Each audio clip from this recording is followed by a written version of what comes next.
is the single biggest predictor of success in so many different situations? Well, I would suggest that it is, in fact, confidence. Hey there, everybody. I'm Owen Fitzpatrick, and welcome to another video where I want to talk to you about the importance of confidence.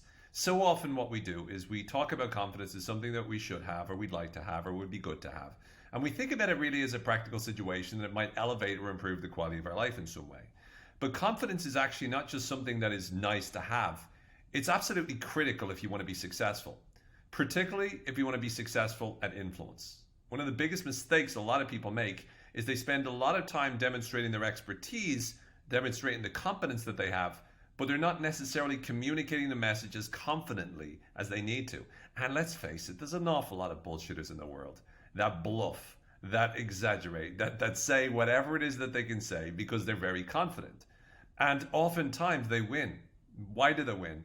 Because we tend to be attracted to confidence. When someone is confident, all of the doubts and uncertainties in our head, we sort of look and project it onto them. And so if you are truly looking to be influential, confidence is absolutely vital to your ability to be able to get the message across.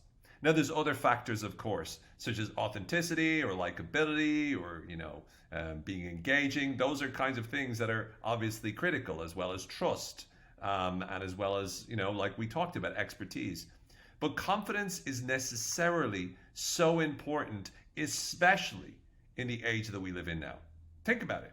Right around the world, what is the world full of at the moment? Uncertainty. People don't know what's happening. People don't know what's happening next. And so who are they listening to? Are they listening to the reasonable people that have a balanced perspective or view? No, they're listening to people with extreme views. Why? Because the people with extreme views are saying things in a really confident way. Now, am I suggesting for a second that you should just immediately polarize and go extreme on some idea just so you can persuade people? Yes. No, I'm not. I'm telling you what you need to do is you need to begin to realize that if you're communicating, even if you're communicating in a balanced way, you need to do it with a level of confidence and certainty. You need to demonstrate the uncertainty of the situation or the fact that you don't know exactly how things are going to work with confidence. Confidence is a critical skill that you need to be able to practice. So, two questions on that. One is, well, why is confidence so important? And number two, well, how can we do it? How can we improve the level of confidence that we use when we're expressing our point of view or perspective? Well, number one, why is confidence so important? Well, if you think about it, our brains learn from the way in which we act. There's a theory called cognitive dissonance, in which we look at the fact that when our behaviors or actions don't line up with our beliefs or who we believe ourselves to be, then there's a conflict there. And the brain tries to resolve that conflict either by adjusting the behaviors or adjusting the identity or beliefs. And so if you truly want to be able to get the results that you want, if you want to feel good about something, feel confident about something, you have to act in a confident way because you look at the way you're acting and that informs you about the kind of person that you are. So if you go into a situation and you're not the most confident person in that room, then your brain is likely to make you feel a bit unhinged, and your brain is likely to let you look at everyone else around you and see them as more confident than you and seeing them as more important than you. And which then in turn will lead to, everything from imposter syndrome, right, to low self-esteem, to feeling insecure. And that's not useful because in the business world, you cannot afford to allow yourself to second guess yourself like that.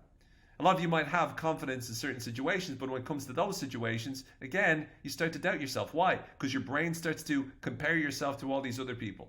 And because they look more confident than you, that's a problem. So that's one of the main things. But the other thing is that confidence is also important because other people will be influenced by us as well. The more confident you are, the more persuasive you'll be. That's just fact. And so if you can demonstrate this air of authority, demonstrate this level of confidence, when you're talking to other people, you're much more likely to have more impact, have more influence, have more power, and get the kind of results that you want on a more consistent basis. That's why. Well, then that begs the question, how? I hear what you're saying, and what you're saying makes sense. I've heard it before. You've said it before in different words. But how do we do this? What is it that we can do that allows us to be more confident? Well, it's very simple. Well, it's not simple to do, but it's simple to know. And what is simple about it is that in order for you to be confident, you have to ask yourself, how do you know when someone else is confident? How do you know when someone's communicating confidently? And part of it's about their body language, right? Sometimes it's like, their posture or whatever and stuff like that. Part of it's their facial expression, right? Part of it's the way in which their eyes are, right? These are not like confident eyes, right? But these are confident eyes. They're different kind of eyes, right? They're not. I don't know why my voice turned into that. But these are confident eyes, right? Because you're sure, right? You have this sense of certainty in the way in which you work, right? How are you? What kind of gestures do confident people use? What kind of words do confident people use? What kind of voice tone do confident people use? What kind of rhythm do confident people use? How do confident people breathe? You have to start to ask yourself these granular questions to identify the specific behaviors of your face, of your body, of your voice, of the words that you choose to use. And by doing so, then you can start to cultivate the specific kinds of behaviors that you need to express when you're speaking to other people. And by doing so, then your brain starts to go, oh shit, Owen's confident. So therefore, he must be like the most important person in the room. And once again, pretty sure your brain wouldn't go like that, but you get what I'm saying. And so the key is, once your brain does that, then it's going to look to other people, and you're going to be able to exert more influence in that situation. And furthermore, when other people perceive you and see you acting in that way, speaking in that way, communicating in that way, they will also perceive you, which ends up becoming a reward feedback loop, which helps you to start to notice, oh shit, I'm getting results here. And that's the true power of confidence. So what I'm asking you to do is to recognize that there's specifics. There's granular specific behaviors that you can engage in right now today. And it starts by asking the question, what does confidence look like? What does confidence look like? What does it sound like? What does it read like? I mean, what does it smell like? What does it taste like? Although, the last two were a little bit strange. I mean, what does confidence taste like? Kind of weird. But the key is that you need to make sure that you answer those questions. And then there's all sorts of other things to be able to develop internally in your head. You can start to think of times where you were legendary, when you were brilliant, when you were amazing. You can look at yourself in the mirror and wink at yourself and just say, oh my God, you're so gorgeous. You're so hot. You can, give yourself a little pep talk and say, you're going to kill it. This is going to be easy. You're going to nail it. You're so brilliant. You're so wonderful. All of those things will help. But I want you to be specific about it. No more talking, I must build my confidence. What does that look like? What does that mean? And remind yourself that you've got this. So often, the difference between the people who've got it and who don't are simply the fact that the people who've got it believe that they got it, and the people who don't believe that they don't. Your conviction about yourself, your confidence about yourself largely comes down to the decision that you choose to make about what kind of voice you're going to speak to yourself with.